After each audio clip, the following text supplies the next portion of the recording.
रत्नागिरी नगर परिषदेचे नगराध्यक्ष राहुल पंडित आज आपल्या सोबत आहेत। गेल्या काही दिवसांपासून रत्नागिरी नगर परिषदेच्या संदर्भातल्या अनेक बातम्या समोर येत आहेत। नगराध्यक्षपदाचा राजीनामा असेल किंवा त्यानंतर ते रजेवर जाणार असतील, या सगळ्या विषयांची चर्चा रत्नागिरीमध्ये होते आहे। त्यांनी आतापर्यंत कुठल्याही चॅनलला या संदर्भात थेट अशी मुलाखत दिली नव्हती। माय कोकणवर सध्या ते उपलब्ध झालेले आहेत। त्यांच्याशी आपण या सगळ्या विषयांवर सविस्तर बोलणार आहोत।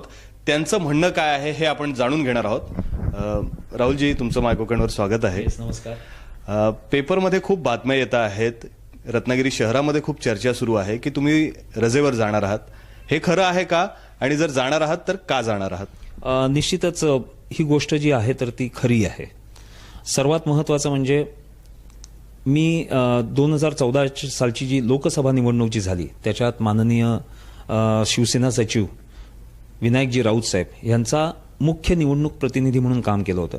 म्हणजे अगदी पात्रा देवी टू परशुराम पर्यंत ही जी कॉन्स्टिट्युएन्सी जी त्यांची आहे तर त्या कॉन्स्टिट्युएन्सीचा मुख्य निवडणूक प्रतिनिधी म्हणून मी काम पाहिलेलं आहे। तर त्यावेळेला साहेबांच्या सगळ्या मीटिंग्ज ज्या आहेत तर त्या लावणे, त्याच्यानंतर महत्त्वाचे निर्णय घेणे, माननीय कलेक्टर साहेब असतील किंवा माननीय निवडणूक निर्णय अधिकारी असतील तर त्यांच्याबरोबर चर्चा करणे, त्यांच्याबरोबर चर्चा करून जे काही प्रॉब्लेम्स असतील तर ते प्रॉब्लेम सॉल्व्ह करणे, करस्पॉन्डन्स करणे, प्रत्येक कार्यकर्त्याशी संपर्क, अशी जी निवडणूक प्रतिनिधीची जी सगळी कामं असतात तर मी ती केलेली आहे। त्यावेळेला मला माननीय उद्धव साहेबांनी ती जबाबदारी सोपवली होती, माननीय राऊत साहेबांनी जबाबदारी सोपवली होती। आणि त्याचा एक्सपिरियन्स सर्वात महत्त्वाचं म्हणजे ह्या सगळ्या कालावधीमध्ये जो काही हिशोब जो ठेवायचा असतो तर तो हिशोब जो असतो तो अतिशय महत्त्वाचा असतो। आणि अगदी म्हणजे पहिल्यापासून निवडणुकीचा फॉर्म भरण्यापासून ते निवडणूक जिंकेपर्यंत ज्या ज्या काही सर्व गोष्टी लागतात त्या मुख्य निवडणूक प्रतिनिधी करत असतो।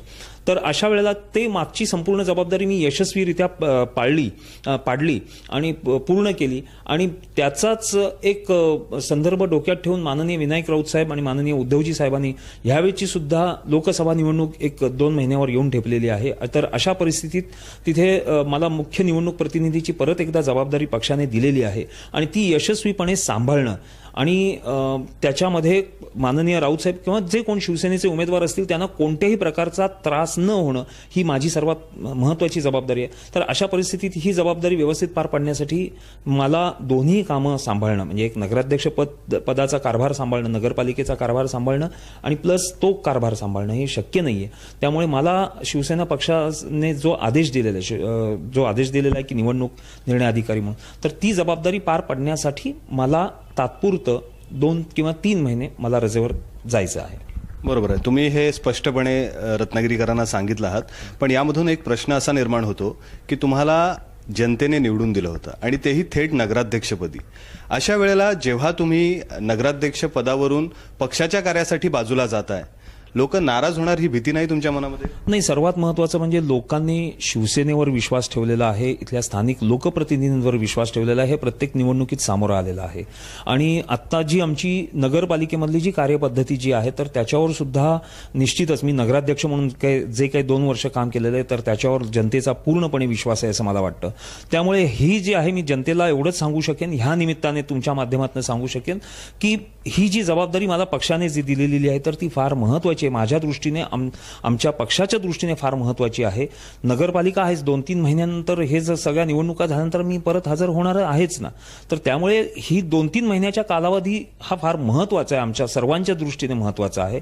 तर तो पाळणं मला फार महत्त्वाचं आहे। आणि निश्चितच जनतेशी त्या बाबतीत मी असं सांगू इच्छितो की जनतेने विश्वास ठेवावा की 2-3 महिन्यानंतर आपण परत कार्यरत राहणारच आहोत। बरोबर आहे, पण या दरम्यान जेव्हा तुम्ही निवडणुकीचं कार्य करत असाल आणि जेव्हा लोकांकडे प्रचारासाठी जाल, मला वाटतं ही गोष्ट प्रत्येकापर्यंत तोपर्यंत पोहोचली असेल तर ठीक आहे, पण जर नाही पोहोचली असेल तर ते तुमच्यावर प्रश्नांचा भडीमार नक्कीच करतील। सर्वात महत्त्वाचं साहेब, महत्त्वाचा जो चौथा स्तंभ जो मानला जातो मीडिया, प्रिंट मीडिया असेल किंवा इलेक्ट्रॉनिक मीडिया असेल तुमच्या माध्यमातून, तर मला असं, हे आपले सगळे जे आहेत तर ते मित्र आहेत आणि मला असं वाटतं की त्यांनी सुद्धा ही जबाबदारी स्वीकारली पाहिजे की एक त्यांचा मित्र जो आहे राहुल पंडित तर तो अशा कामासाठी चाललाय तर त्याला एक सपोर्ट केला पाहिजे। म्हणून तुम्ही ही जर मॅक्झिमम अशा प्रकारच्या ज्या गोष्टी घडतायत इथे नगरपालिकेत तर त्या चांगल्या तऱ्हेने जर लोकांपर्यंत पोहोचवल्या तर माझ्या मते लोकांचा निश्चितच विश्वास बसेल। अजून एक प्रश्न आहे जो गेल्या अनेक दिवसांपासून लोकांच्या मनामध्ये आणि माझ्या स्वतःच्या सुद्धा मनामध्ये होता की तुम्ही जेव्हा राजीनामा दिलात तुम्ही राजीनामा भैरीबुवाच्या चरणी भैरीबुवांचं नाव प्रती करून तुम्ही ते दिलं आणि एक तुमच्या पक्षप्रमुखांना दिलात. तर त्याबद्दल लोक खूप नाराज आहेत की तुम्ही अशा पद्धतीने भैरीबुवांचं नाव देऊन का राजीनामा दिलात.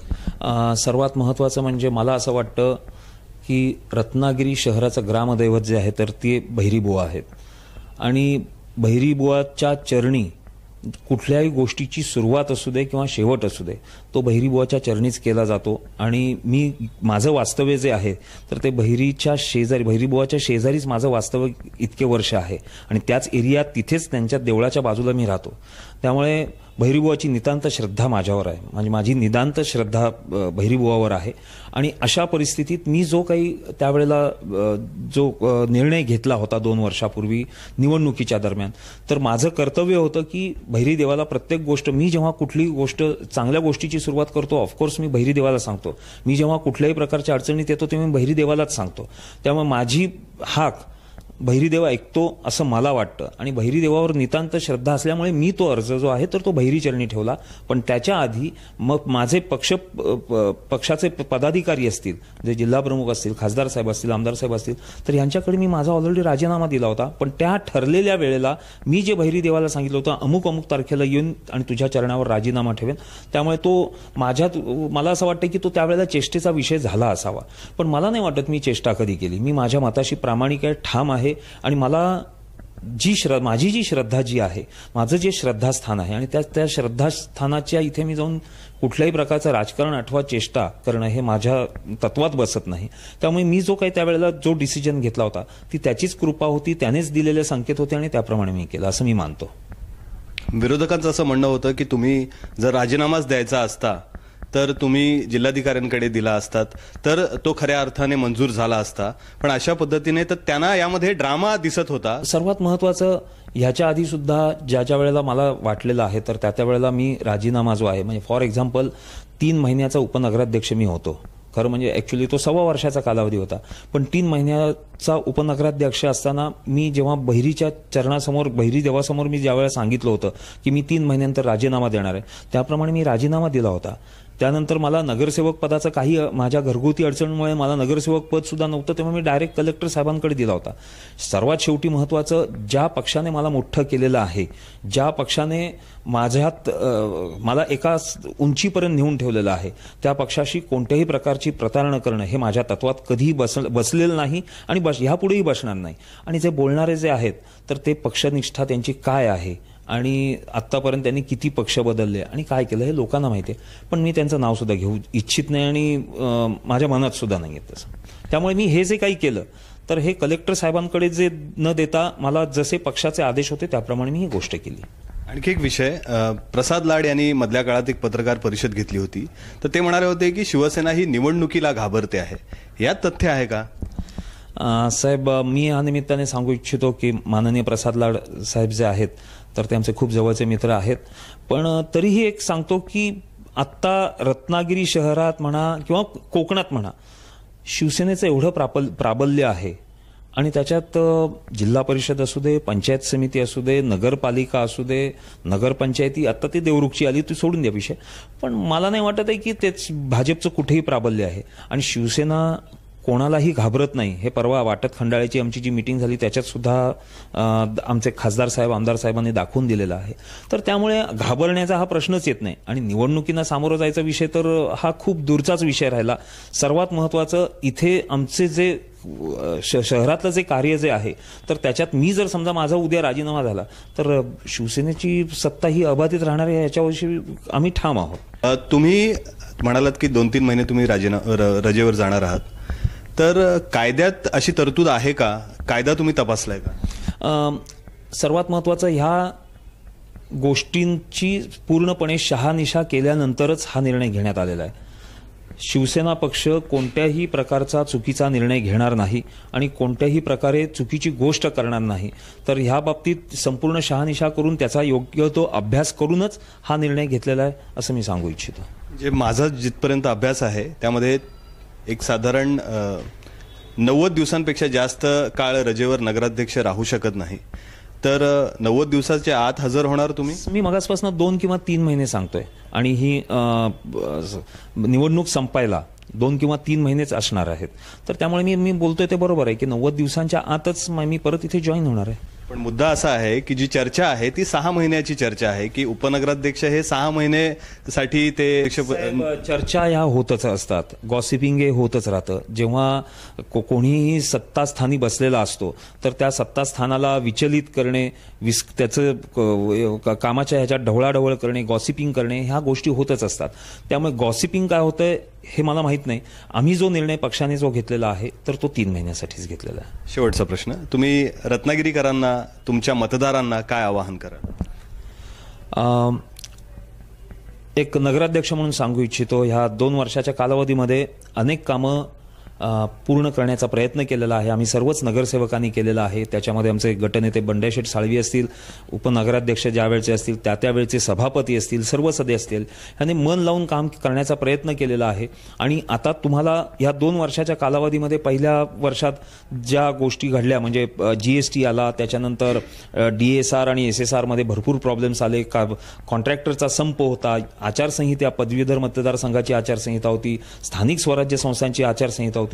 आणि ह्या परिस्थितीत खरोखरच जवळपास 1.5 वर्ष कोणत्याही प्रकारचं काम नगरपालिकेत होऊ शकलं नाही. पण तरीही स्वच्छता असेल, पर्यटन असेल किंवा ज्या काही छोट्या छोट्या डेव्हलपमेंट असतील, एक गार्डन असेल, नेहरू तारांगण प्लॅनेटोरियम जसं आहे तर त्या धर्तीवर माननीय हिंदू हृदय सम्राट बाळासाहेब ठाकरे तारांगण असेल तर अशाच्या प्रकारच्या किंवा एक ॲक्टिव्हिटी सेंटर असेल तर अशा प्रकारच्या अनेक गोष्टी ज्या आहेत तर त्या गोष्टी रत्नागिरीत सुरू झालेल्या आहेत, सुरू होत आहेत. आणि रत्नागिरी एक स्वच्छ आणि क्लीन रत्नागिरी म्हणून ह्या सिटीकडे, मँगो सिटीकडे पाहिलं जात आहे.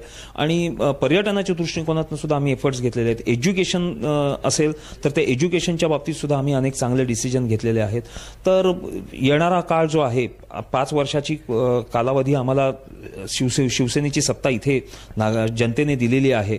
तर मला असं वाटतं की येणाऱ्या निवडणुकीचा जर कालावधी विचारात घेता प्रत्येक नागरिकाने आपलं मत जे आहे तर ते वाया घालवू नये हे सर्वात महत्त्वाचं. प्रत्येक मतदाराने आपलं मत द्यावं. प्रत्येक नागरिकाने जर आपलं नाव मतदार यादीत नसेल तर ते नोंदवून घ्यावं, मत द्यावं. पण व्यवस्थित नीट डोक्याने विचार करूनच द्यावं की आपला जो नेता निवडून देणार आहोत तो कशा क्वालिटीचा असला पाहिजे. आणि मला असं वाटतं की आमची जी नेते मंडळी जी आहेत, शिवसेना पक्ष जे खासदारकीसाठी राऊत साहेब असतील किंवा आमदारकीसाठी आमचे सामंत साहेब असतील तर हे निश्चितच अतिशय चांगल्या प्रकारे काम करतायत आणि लोकांचा त्यांच्यावर विश्वास आहे. खासदार साहेब किंवा आमदार साहेब सुद्धा दोघेही अक्षरशः पायाला चाकं लावून, डोक्यावर बर्फ ठेवून, तोंडात साखर ठेवून प्रत्येकाशी बोलतायत, प्रत्येक वाडी जात आहेत. आणि एवढं सगळं बघता आम्हाला ठाम विश्वास आहे की मतदार राजा जो आहे तर तो निश्चितच आमच्या पाठीशी राहील, आम्हाला योग्य ते सहकार्य करेल आणि आम्हाला योग्य ते आशीर्वाद मतदार राजाचे मिळतील असा आम्हाला ठाम विश्वास आहे. धन्यवाद. आपण पाहिलं की राहुल पंडित यांनी पहिल्यांदाच सगळ्यांसमोर सगळ्या प्रश्नांची उत्तरं दिलेली आहेत. त्यांच्या उत्तराला तुम्ही समाधानी झालात की नाहीत हे तुम्हीच ठरवायचं आहे.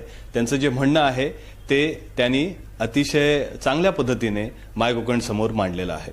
मुश्ताक खान, माय कोकण, रत्नागिरी.